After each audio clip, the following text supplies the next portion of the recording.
not disclose the things that I read and saw. I will describe them to you. The specific time of a...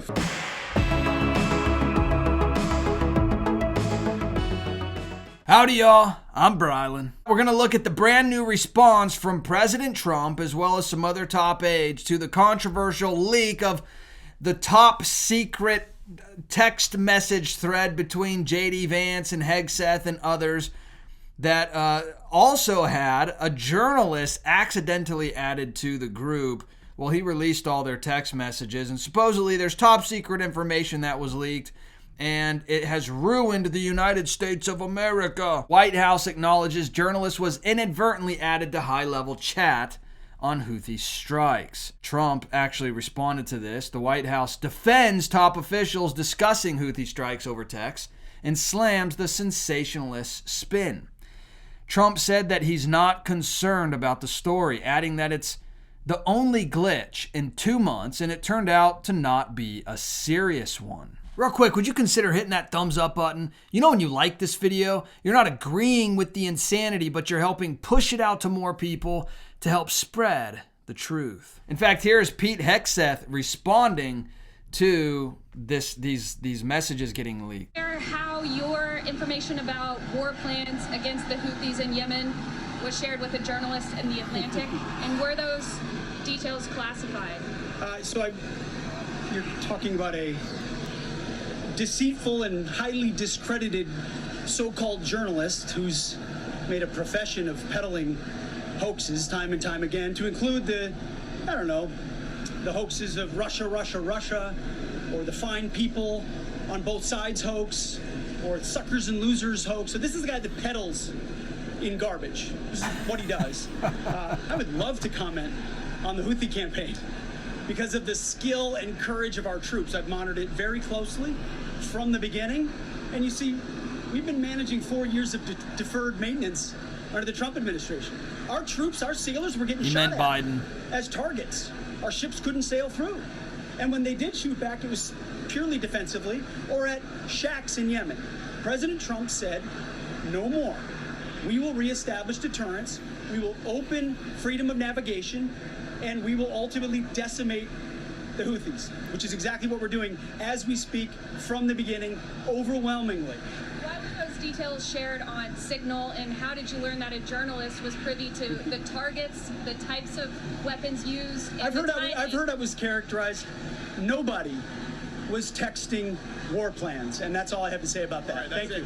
Now, this is Swalwell, Eric Swalwell. This man actually holds a position in our government. It's terrifying that men like this have any power whatsoever in America. This is what he is, an extreme radical leftist, and this is what he had to say. Of course, this is how the left are trying to spin it. Listen to what he had to say about this. Wait, what? Pete Hegseth is still the Secretary of Defense?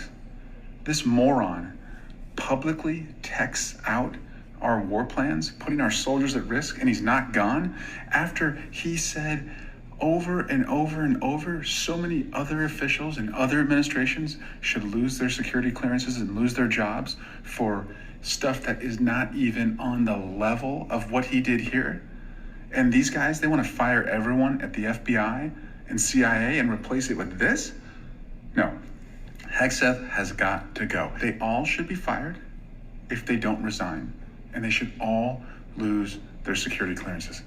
Bottom line. And calling for anything less just makes us miss the moment. We can't miss the moment. These guys gotta go. This is the same guy, by the way, remember, that had the relationship with the Chinese spy. And, let's not forget that he probably farted on live TV. The evidence is uncontradicted that the president used taxpayer dollars to ask the Ukrainians to help him cheat an election. And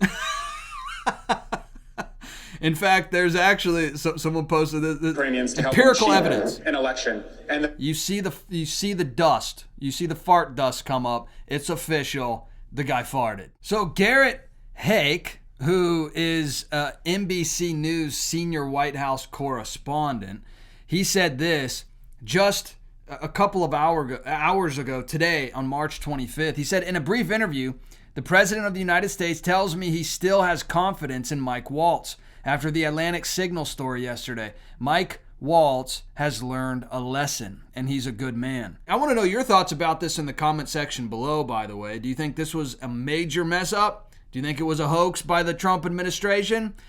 Do you think it was to lay a trap for mainstream media? I would love to know your thoughts. Garrett Hake also said, the president told me he believes the story is essentially a non-issue and that Goldberg's presence on the chat had no impact at all. The attacks, he continued, were perfectly successful. I asked the president if he were frustrated that the story has gotten so much attention. He said no, calling it the only glitch in 2 months, and it's turned out to not be a serious one. Now, Caroline Leavitt also responded to this just earlier today on March 25th. She said this, Jeffrey Goldberg is well known for his sensationalist spin. Here are the facts about his latest story. 1, no war plans were discussed. That's the mainstream media is trying to make it sound like all these war plans and classified information were being discussed, and it really put the whole operation in danger. 2, no classified material was sent to the thread. 3, the White House counsel's office has provided guidance on a number of different platforms for President Trump's top officials to communicate as safely and efficiently as possible. As the National Security Council stated, the White House is looking into how Goldberg's number was inadvertently added to the thread. Thanks to the strong and decisive leadership of President Trump and everyone in the group, the Houthi strikes were successful and effective. Terrorists' lives were taken, and that's what matters most to President Trump. Now, Caroline Leavitt also posted this in response to Garrett Hake. As I said yesterday, the president continues to have confidence in his national security team, including Mike Waltz. Stories claiming otherwise are driven by anonymous sources who clearly do not speak to the president, and written by reporters who are thirsty for a scoop. Now, Sean Davis, CEO and co-founder of The Federalist, he said this, Goldberg is still trying to blame Hegseth for everything, when Michael Waltz is the one responsible for the entire snafu. Now, why would that be? Why would Goldberg repeatedly attack a victim of the breach instead of his friend who has secretly invited him in? It's a real mystery. Listen to Goldberg himself on Jen Psaki's show, automatically discrediting everything he has to say. Here and not disclose the things that I read and saw. I will describe them to you.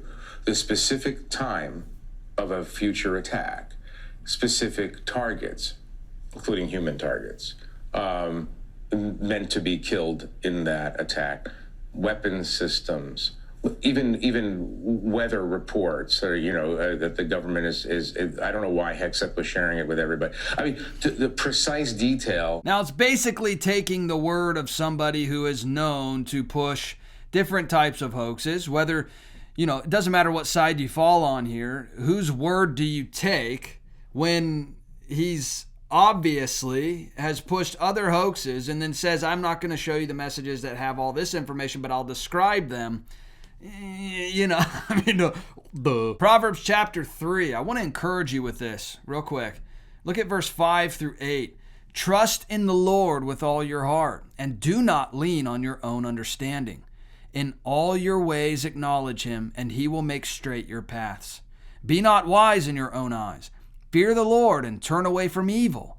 It will be healing to your flesh and refreshment to your bones. Hey, let me know your thoughts about all this in the comment section. I would love to hear from you. And if you wouldn't mind hitting that subscribe button, join this community. I would love to hear from you on a regular basis. And please hit that thumbs up button, when you like this video, to get pushed out to more people, and it would really help spread the truth. All right, I'll see you in the next video. Bye.